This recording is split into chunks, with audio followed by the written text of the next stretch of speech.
Welcome back to Obsession Engineering in the Marvel HL Motorsport Fireblade Superstock build for Franco Bourne. So this is our Franco Bourne Fireblade, the FBFB.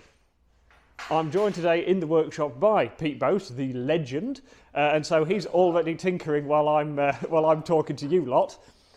And what we're going to do today is take this bike apart. So we're taking headlights out, all the standard electronics out, which is going to be quite a long job. We're going to take the engine out so that we can get the ABS pipes and bits off without having to cut them, and it gives us a little bit of practice getting the engine out and back in a controlled environment, which is better than having to learn to do it at the track if we ever need to. And instead of standing here talking, what I'm going to do is actually crack on.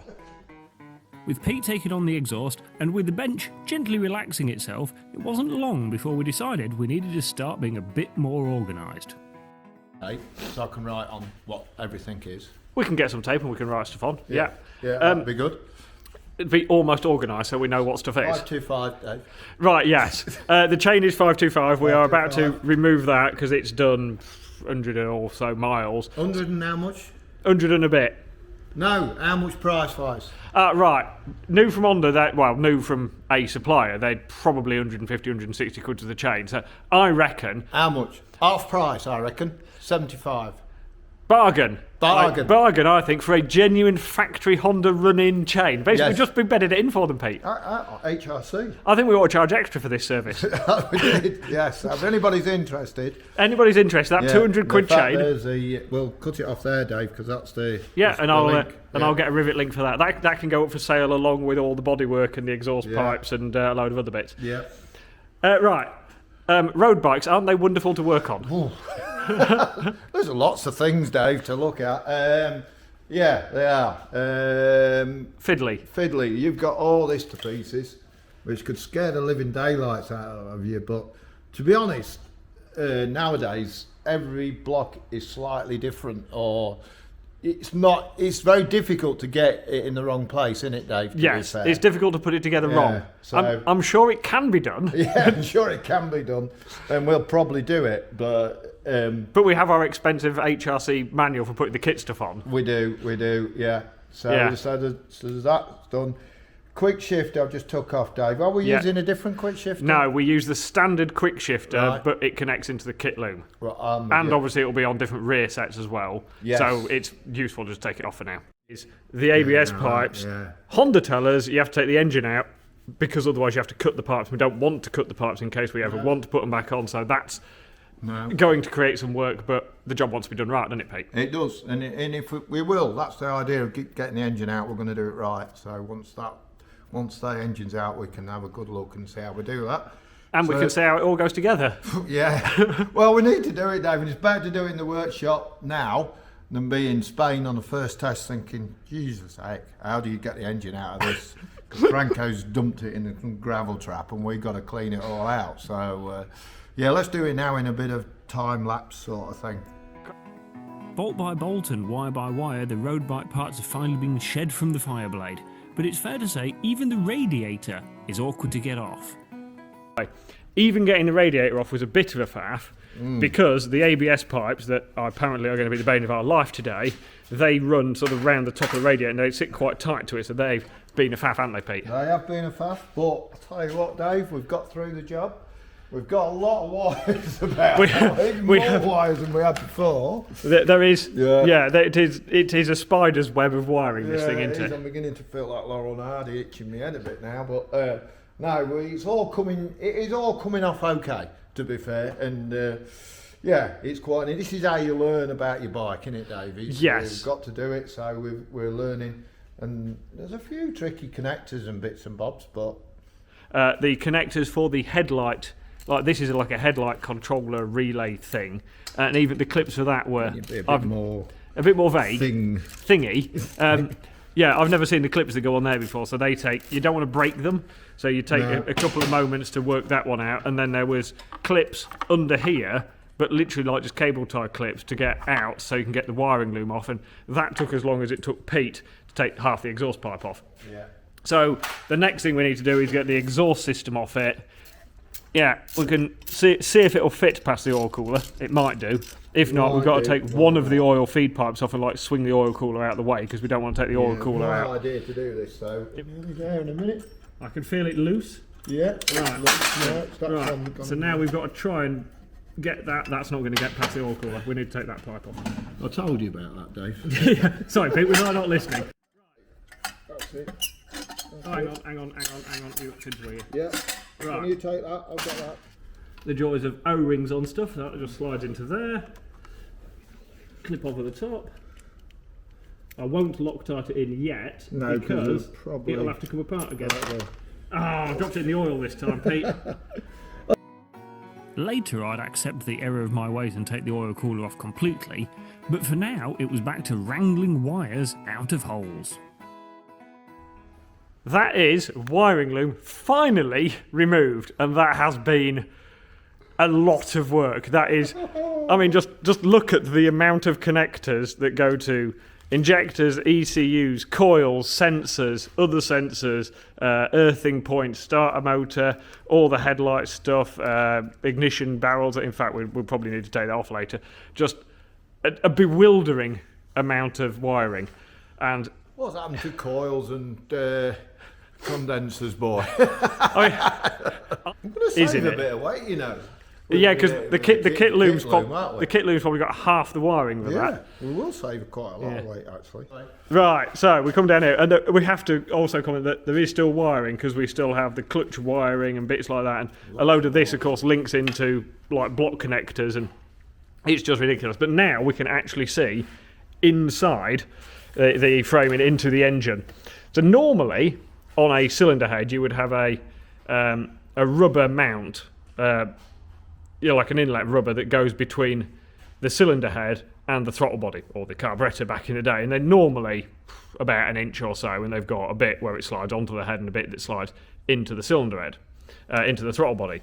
But on these Hondas, it's basically just like this rubber boot that's really thin. It's a millimetre of rubber, and that means your inlet length is shorter. So the distance between, and you can even see them, the inlet valve, like the combustion chamber inlet valve, and the actual throttle body is 4 or 5 inches, something like that, which is very, very short. Now, this is generally very good for top-end horsepower, not necessarily as good for torque, which may be why these bikes are commented on for having excellent top-end power and not the best mid-range. And, of course, the ports are oval, so that way you can get a bigger area that way without having a bigger area that way.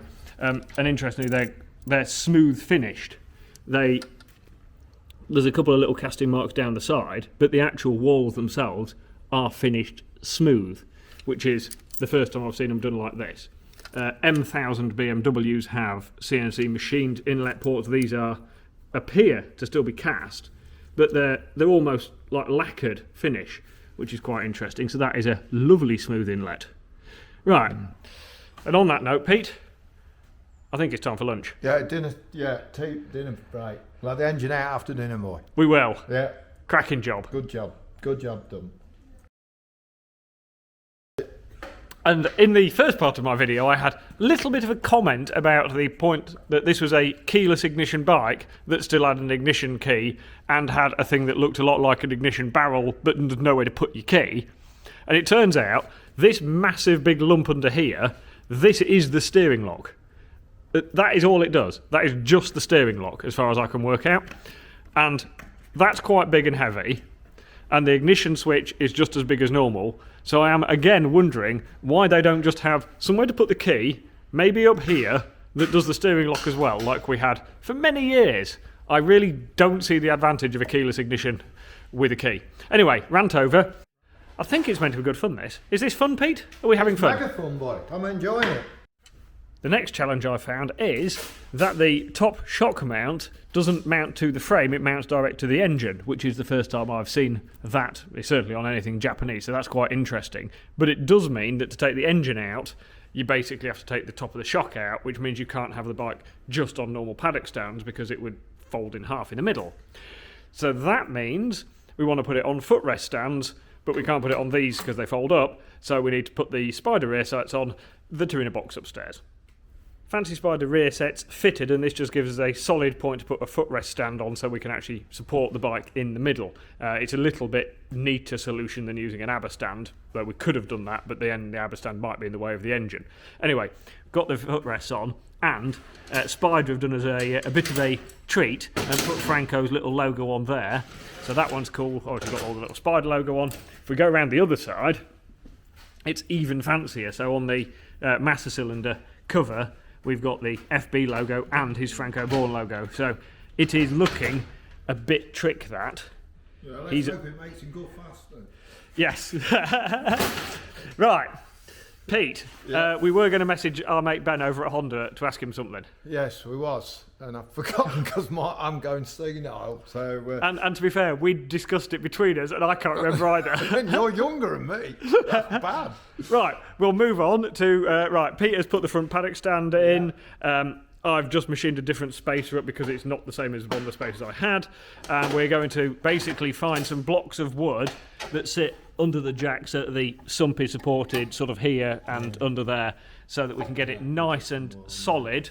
Then we need to put the footrest stands in, and we can actually take the engine bolts out and very carefully move the engine out the bike. All the front engine mounting bolts are out, the nuts are off these ones, so all I'm going to do now is tap this top one out the way gently, and then Pete will pull it out from his side, and then I'll do the same on the bottom bolt, and then the engine will be free and hopefully will stay basically where it is. But there is only one way to find out, and that's to get on with the job. With the engine well supported and all the bolts out, it's just a case of nice and slowly lowering it out of the frame, and then oiking it out onto the bench. So, engine on a bench, motorcycle with no engine in it. So the next thing to do is put on some gloves that aren't going to soak up brake fluid, and we're going to have to undo all the brake unions. Yeah. We are going to lose brake fluid doing it, but we're just going to have to live with that basically and keep bits of rag handy and mop stuff up as we go along and hope for the best. In fact, what we'll do first, Pete, we'll take the reservoirs off and empty them out. Fruitcake and cheese? No, fruitcake, butter and cheese. But not the cheese on the cake? Yeah, definitely. You went to Norrenby pub and that's how they would dish it up. I am literally speechless at the concept of proper fruitcake. Butter. But I can sort of see the butter, but not the cheese. Yeah, and cheese as well. And I would consider cheese the complement to every meal, probably apart from fruitcake. Yeah. Right, moving on. Do you not have cheese and jam in your sandwich? Not in the same sandwich, no. No, I've never put cheese and jam in the same sandwich. Well, viewers, I want you to make a comment on this. Who has cheese and jam in the sandwich? Because it's very nice. This might come down. This might be as popular on the comments as the chicken sunglasses. Chicken sunglasses? Yeah, chickens. If you have a load of them in the same place, you actually have to put little sunglasses on them because chickens will get bloodlust. If they see blood, like if they peck each other by accident, they get bloodlust, don't they? So you have to put sunglasses on chickens. Oh, I never knew that. Yeah, they used to have little clipped in. Now they just clip the beaks. It's not quite like what you eat, is it? Well, I mean, I eat chicken, and you're talking about putting cheese on a fruitcake. Yeah, it's nice. Bonkers. Right, moving back. We'll finish our tea break and then we'll do some more work. Right, we have finally, after much faffing around, got the ABS out the bike. What we could have done is actually disconnected all the pipes from the pump, because we still had to disconnect one of them. Yeah. But at least this way we've not had to cut anything and mess around, and we've learnt a few bits with taking the engine out. One of the things is the spacers that sit on the right hand side of the frame, that sort of sit down this side of the engine, that I assumed actually sort of screwed into the engine, screwed into the frame or spaced everything out like most manufacturers. These ones don't. These ones literally just wedge in the gap between the engine and the frame, which is unusual, and it means when we put the engine back in, what we're going to have to do is lift the engine into the frame using the jack, put all the bolts in loose, and then one by one take one of the bolts out, wedge the spacer in, and then put the bolt in. It isn't the simplest system, but we're going to have to do it anyway. So the next thing, Pete? Engine. Engine in. Engine. Getting the engine hanging back in the frame really was quite simple. Jack it up nice and evenly, put the bolts back in, and Bob's your uncle. Engine is back in the bike, top shock mount is refitted, and it's beginning, I'm going to say, Pete, it's beginning to look a bit like a race bike. Oh no. Yeah, No, it is, yeah. There's something about, we've got basically all the road gubbins off it, so now it is actually a race bike because we've got racy things on it. Yeah. Actually, No, it's actually gone all right. getting the engine out and back in is actually pretty straightforward. Yeah. It is 4 bolts and a big lump. Yeah. And even getting the spaces in that we thought might be awkward was actually pretty straightforward, wasn't it? It wasn't too bad, Dave. I've had worse. Me too. So no, I think... gone all right today. We've been very successful.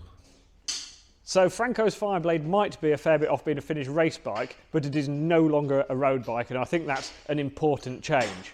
There is still lots of work to do, but as you can see, Pete is tidying up behind me, so that is it for today. So we get the fun of building this bike, Franco's going to get the fun of riding this bike, but we could always do with some more funding so that we can do more racing. If you'd like to be involved in the Franco journey with the Marvel HCL Motorsport team, I will pop a link in the description so you can get hold of the team and see what wonderful opportunities you've got for us to spend your money. Thanks for watching and join me again next time for some more Fireblade action.